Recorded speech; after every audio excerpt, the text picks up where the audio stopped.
Volto com vocês. Valeu, Gabriela Veras. Obrigado aí pelas informações. 8 horas e 24 minutos. Vamos conversar com uma das lideranças, então, da Câmara, né, a respeito desse assunto. Deputado Reginaldo Lopes, do PT, está ao vivo conosco aqui no Jornal Gente. Deputado, obrigado aí por nos atender nessa manhã. Alguns deputados da base votaram, né, com o governo, mas com o nariz tampado, assim, né? Por que não houve consenso geral nessa votação, e qual que é a avaliação que o senhor faz aí do desempenho da base nessa prova de fogo do arcabouço fiscal? Bom dia. Bom dia, Pedro. Na minha avaliação, é legítimo as preocupações de alguns parlamentares, mas o fato real é que na PEC da transição, na PEC do Bolsa Família, eu que liderei esse processo, nós desconstitucionalizamos as regras fiscais do país, ou seja, por lei complementar. Então, a grande preocupação em relação aos investimentos na área da educação, aos investimentos na área da saúde, que são áreas estratégicas, estão preservados, independente do limite de correção. Mas, ao mesmo tempo, a nova regra fiscal, ela dá segurança ao país, ela dá responsabilidade fiscal, porque você tem o mínimo e o máximo de investimentos, né? Tem ali também um limite para a aplicação das receitas extraordinárias de 70%, mas todas essas regras estão submetidas também ao superávit primário. Portanto, a nossa nova regra fiscal, de fato, ela pode ter sustentabilidade a médio e a longo prazo, em especial se, de fato, a Câmara dos Deputados e o Senado conseguirem aprovar a reforma tributária.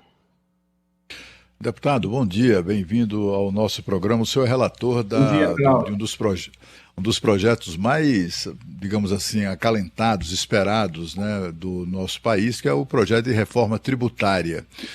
A gente tem assistido aí idas e vindas, né? Ontem, por exemplo, o presidente do Senado, da Câmara, todos reafirmaram o compromisso de voltar a isso nos próximos 40 dias e tal. O senhor acredita mesmo nessa possibilidade? Porque a gente conversa com líderes de outros partidos, etc., de vários partidos, e há um certo consenso, assim, no sentido de voltar à reforma tributária somente no segundo semestre. O senhor poderia nos dar um horizonte de quando isso de fato poderá acontecer, quando o projeto estará pronto para ser votado?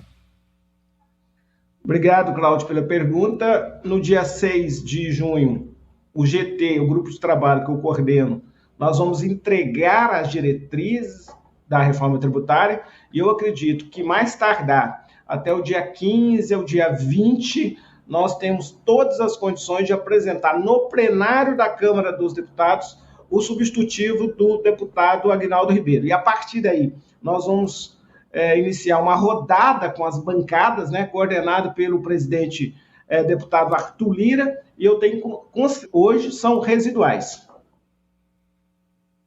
Deputado, Sônia Bló está aqui, um prazer tê-lo conosco no Jornal Gente, na Rádio Bandeirantes e também pelo Band News TV.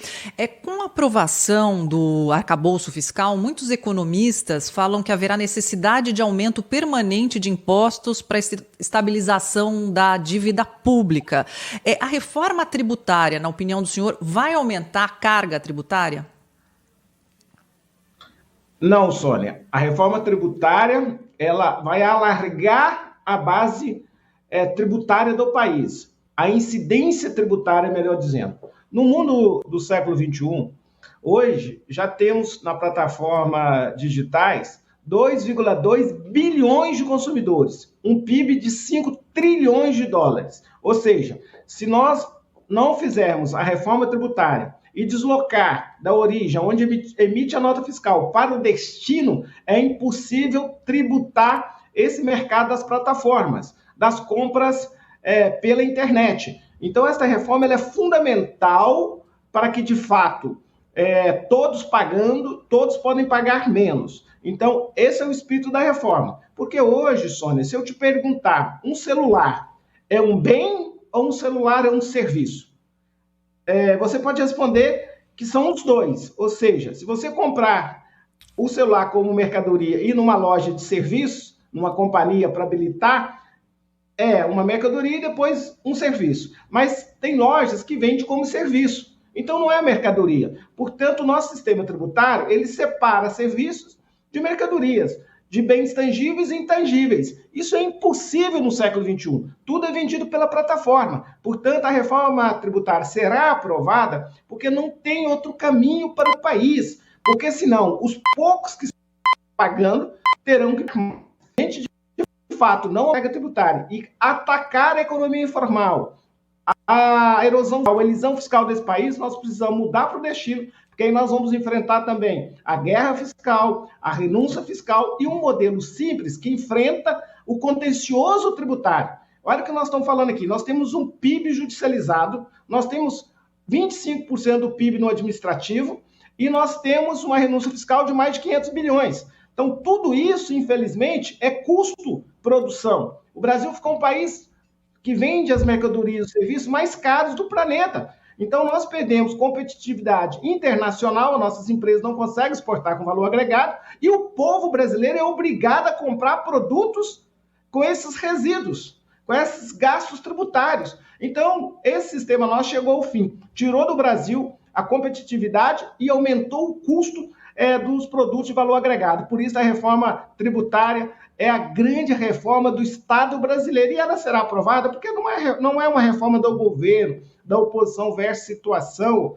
Não, esta reforma é do Estado brasileiro. É reforma para diminuir o custo produção, diminuir o custo Brasil. Portanto, eu tenho convicção que ela será aprovada.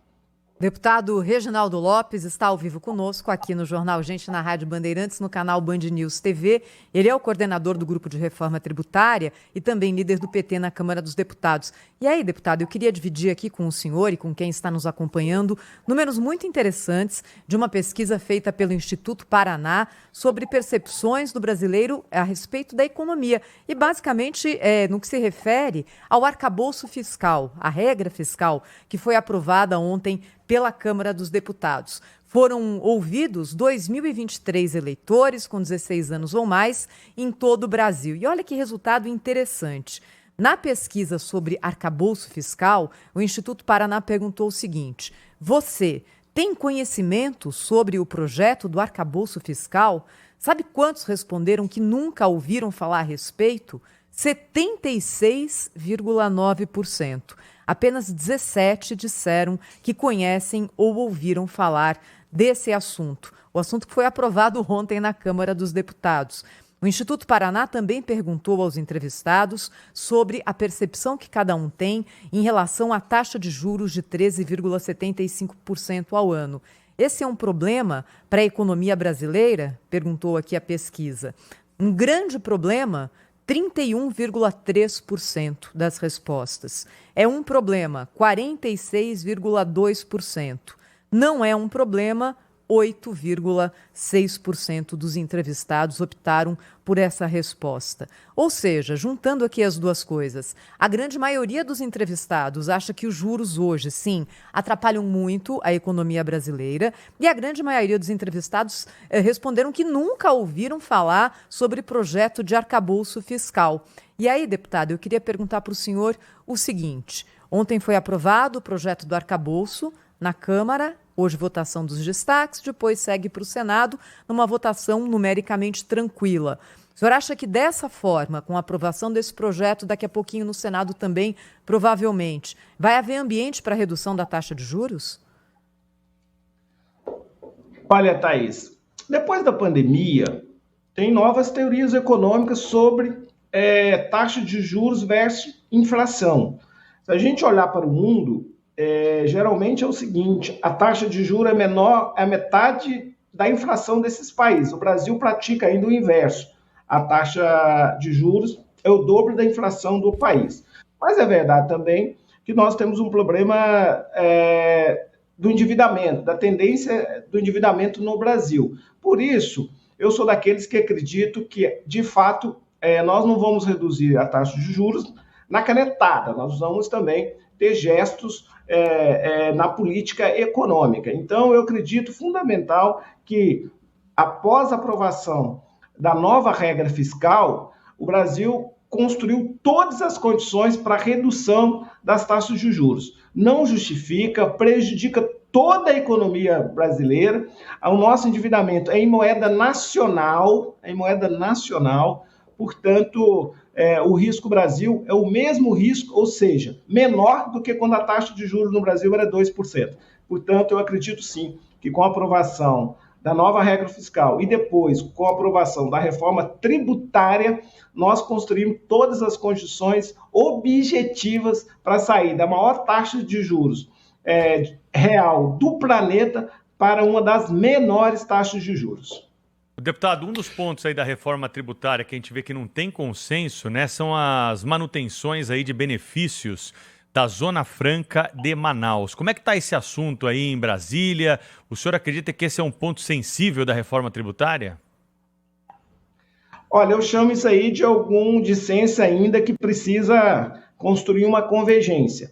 Mas, de fato, nós vamos preservar, né, aqueles direitos, seja os incentivos estaduais, nós vamos criar uma regra de transição, eles foram convalidados no PLP 160 até 2032, então tem vários incentivos, nós vamos criar aí uma transição para a unificação dos impostos. A implementação do IVA levará em consideração esse direito, né, esse benefício, porque nós queremos ampliar a estabilidade e a segurança jurídica, nós não queremos criar mais insegurança para o país, né? E o novo sistema tributário não pode começar com insegurança jurídica. E do ponto de vista da Zona Franca de Manaus, é evidente que tem que ter um projeto de fortalecimento da bioeconomia, da economia regional daquele estado, da região da Amazônia Legal. Então, nós estamos conversando, o governo está conversando com o governador do Amazonas, mas conversando com os governadores do Norte. Hoje nós temos uma reunião, hoje tem um fórum dos governadores em Brasília, todos os 27 governadores, e na parte da tarde, o nosso GT vai fazer uma reunião técnica com os governadores do Norte, da Amazônia Legal, que são 9 governadores. Deputado, assim, o senhor fala que a reforma vai ser a mais importante do Estado brasileiro, etc. Mas nós temos um Estado brasileiro arcaico, mal treinado, muito viciado e cheio de equívocos e contradições, né? Eu vi ontem, por acaso, o relato de várias histórias, né, vários relatos de prejuízos causados pelo Estado brasileiro exatamente nessa área tributária, causada às pessoas. Vamos falar dos custos horrorosos, né? Há grandes empresas que mantêm um exército de 200 pessoas para decifrar o entendimento que o Estado faz, muito particular, das obrigações com impostos e etc. É uma coisa inacreditável. Mas aí tem uma história bem específica que eu quero aqui compartilhar com os nossos telespectadores e ouvintes da Rádio Bandeirantes também, e com o senhor, e pedir a sua opinião sobre isso, né? Foi a história do Crocs. O Crocs é um sapato, um calçado, né, que de uns anos para cá entrou na moda, etc. e tal. Aí uma grande quantidade desses calçados, e aí como sandálias, porque são sandálias, né? Sandálias de borracha, etc. E aí aí apareceu um fiscal e disse: epa, isso não é sandália, isso é sapato emborrachado.